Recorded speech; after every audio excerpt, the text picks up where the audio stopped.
Alright guys, we are here with Andrew today with his updated Flunder list. He's been going consistently first, second. He's been topping pretty much for like 2 or 3 months here at the deck box, and yeah, we are here to let him show us the bird spice. Yep, this is Flunder. So first 3 Rabina standards I'll get out.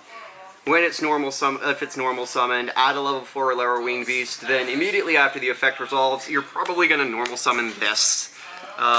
This is Eaglin, so yeah. Eaglin basically does what Rabina does, except it adds level 7 or higher winged beasts. And then you get to normal summon those. And all of the little Flunders, when they're banished, get to add themselves back when you normal summon a winged beast.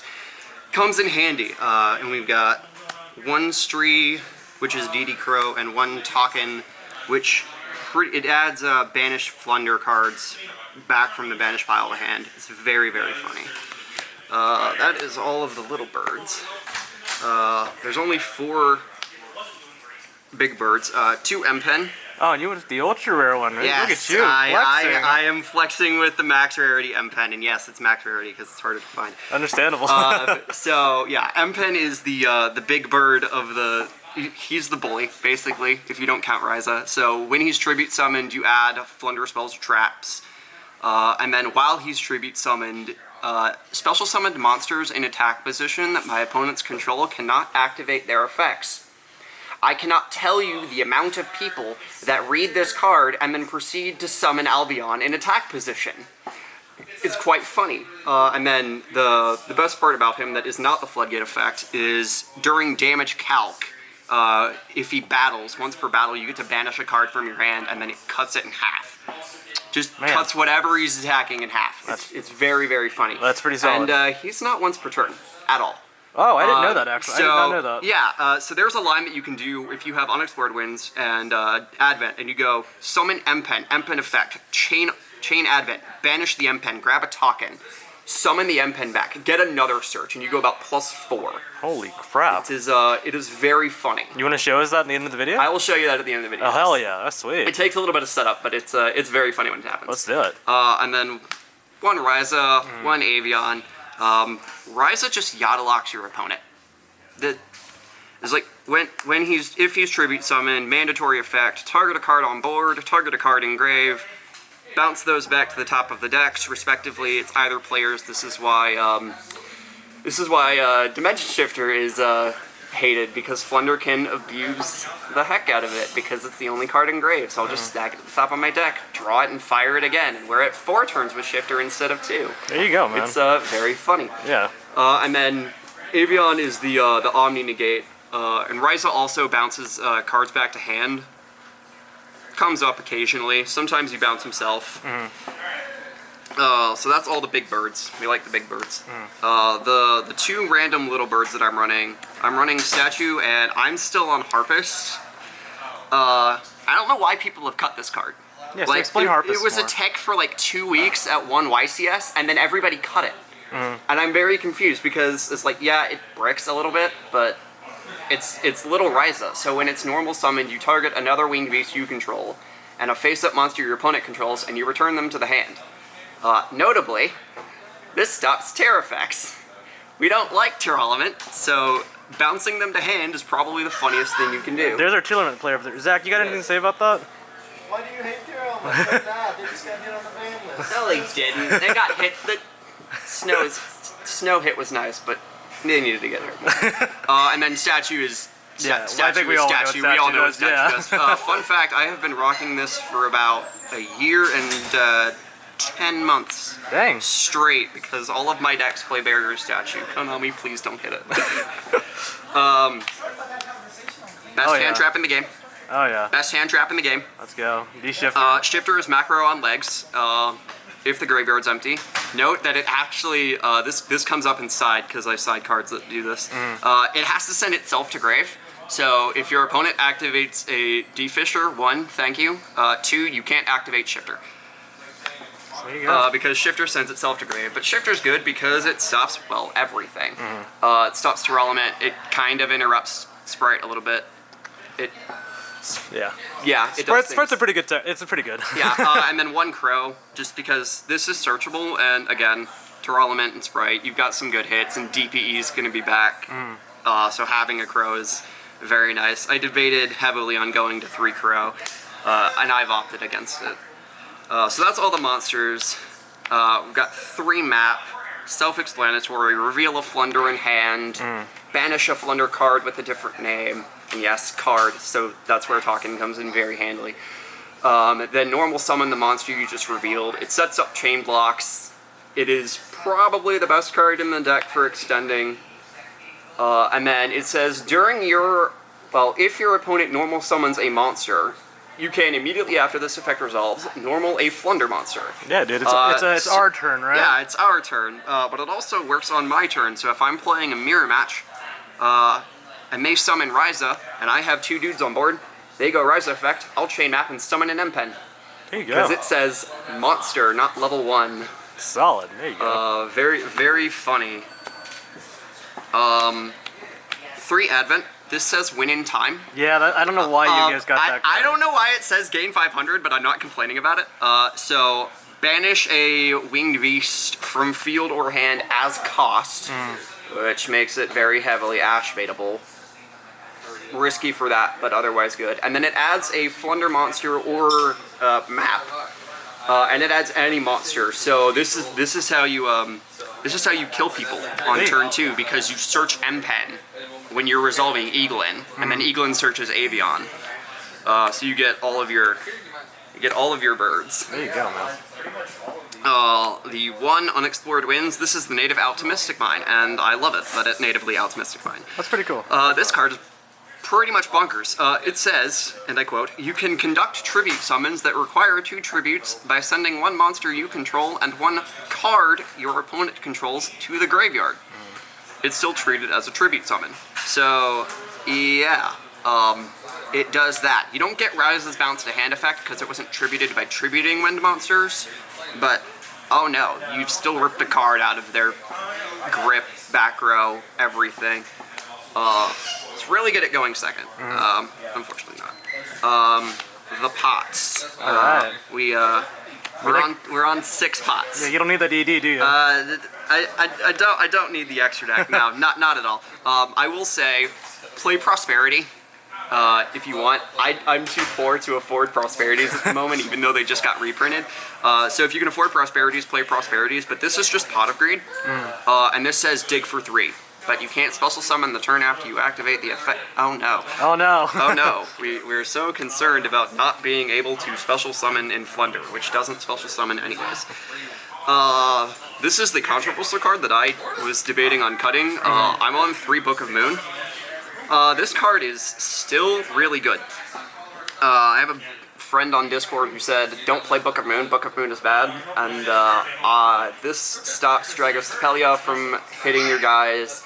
It baits, negates like nobody's business. Like the only card that it's bad against is exactly Sprite Elf. Other than that, it's fine.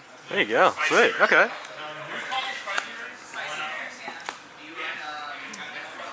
The mandatory mainstay of the format today. Dark Ruler, yes, these are prismatics and they are gorgeous.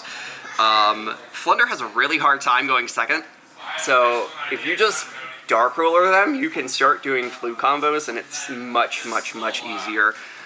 Sometimes it isn't, sometimes you open evenly along with this and you make your opponent cry.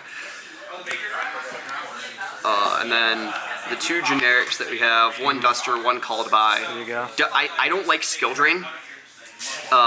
So as soon as Skill Drain went to 3, I was like, I have to have an out in my main. So I went with Duster because I had it. And this also outs Mystic Mine if they're trying to play Mind Burn. If you just hard draw it and they don't have Field Barrier. Yeah, dude, just draw the out, right? Yeah, just draw the out. And then Called By is Called By because Ash is the worst hand trap to play against. And then the only trap in the deck is the 1 Dreaming Town. During the main phase, immediately after the effect resolves, normal summon a level 4 or lower winged beast. So this doesn't lock you into Flunders. This winged beast. So what I've done is, if I have the if I have Barrier Statue in hand, because I've been holding it a lot of the time because Dark Ruler's so prevalent still, is I'll flip this when they go Branded Fusion. I'll just summon the statue, and it's like, do you have a winged target in your extra? No? Oh, that's too bad.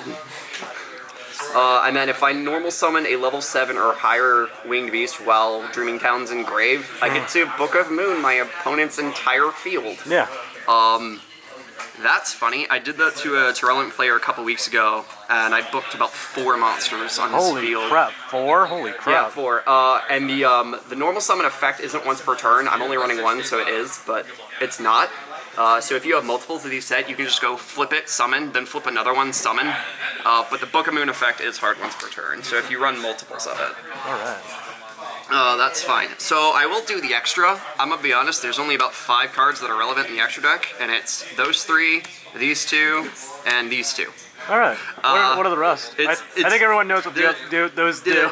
Yeah, it's just make this. So I will say how to make this. The way you make this is if you have a random bird, just normal summon another one.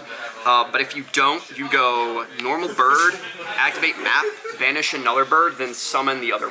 Then summon the bird that you revealed, and then you overlay these for Down and Zeus. It's how you out Zombie World, which is why it's the only thing that's important. Sweet, okay. So I don't have Ultimate Slayers yet, but the rest of these are just Dogmatica targets in case it comes up. This being the funny one, and then that's 14. So I needed a 15th slot, so I figured I would flex with the first ed ulti. There you go. With the first ed Secret Rare Access. Yeah. There you go. Sweet. Because why not? Alright, so that is the profile, and you want to show us that combo here? I'll show you the side deck too. Oh, sweet, okay. So the side that I'm running, 3 evenly. Dark Ruler evenly is Dark Ruler evenly. I did this against a Dogmatica player while I had Cosmic in hand. Well, not Dogmatica, Dynamorphia. And they kept all but 1 back row, and I went, cool, in battle phase, Cosmic. But first we have to talk about this thing. Yeah.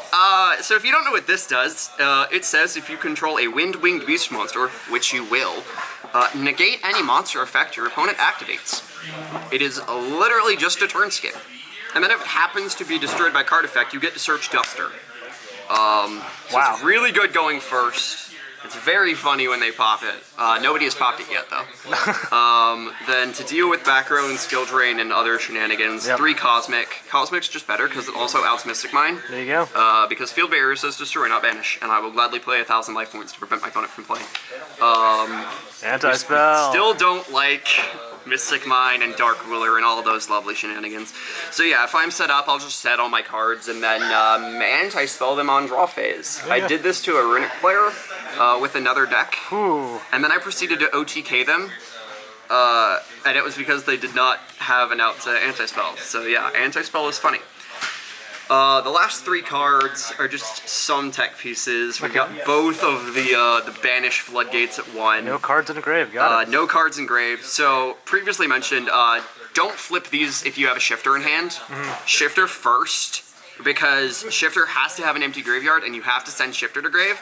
So if they go, like, MST or Twin Twisters, we have a problem here. Because these will be sent to grave, and then you can't fire Shifter because you have a card in your grave. So fire Shifter first. And then the last one is another copy of Unexplored Winds. Has the second one come up? The second one has come up a little bit. It's really there just so you can see another copy of it. So it's moving a chair. Go on, go. It's really there so you can see another copy of it. So you don't have to search it.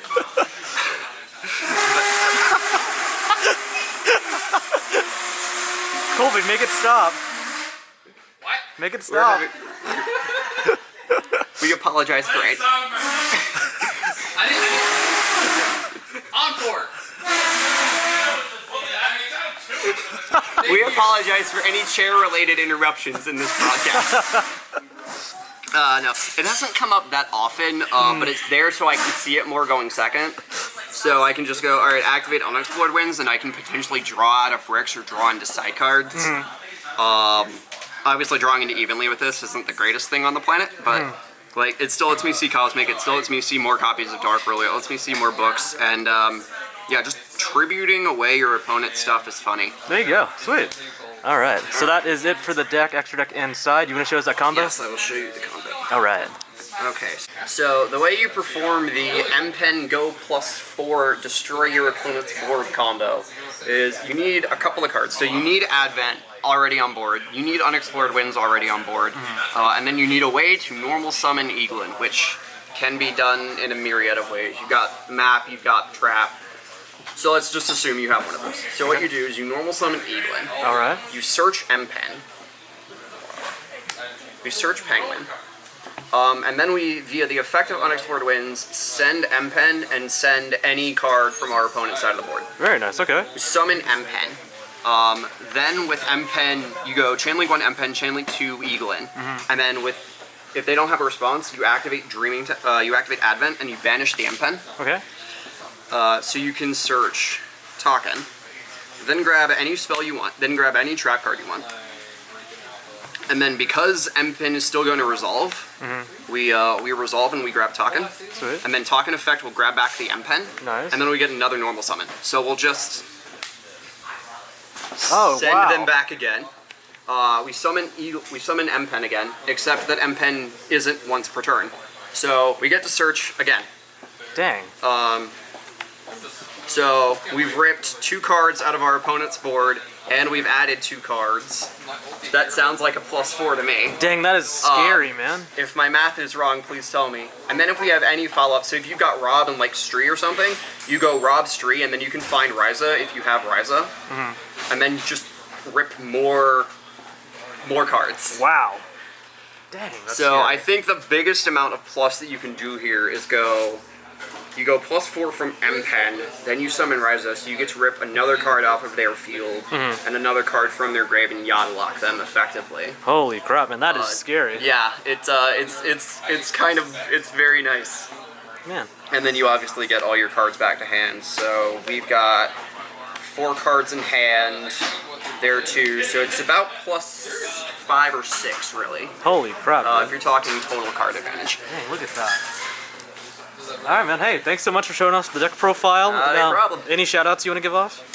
Shoutouts to all my friends at Deckbox who let me test with this. Shoutouts to you, of course, for getting the profile. Oh, dude, yeah, of course, man.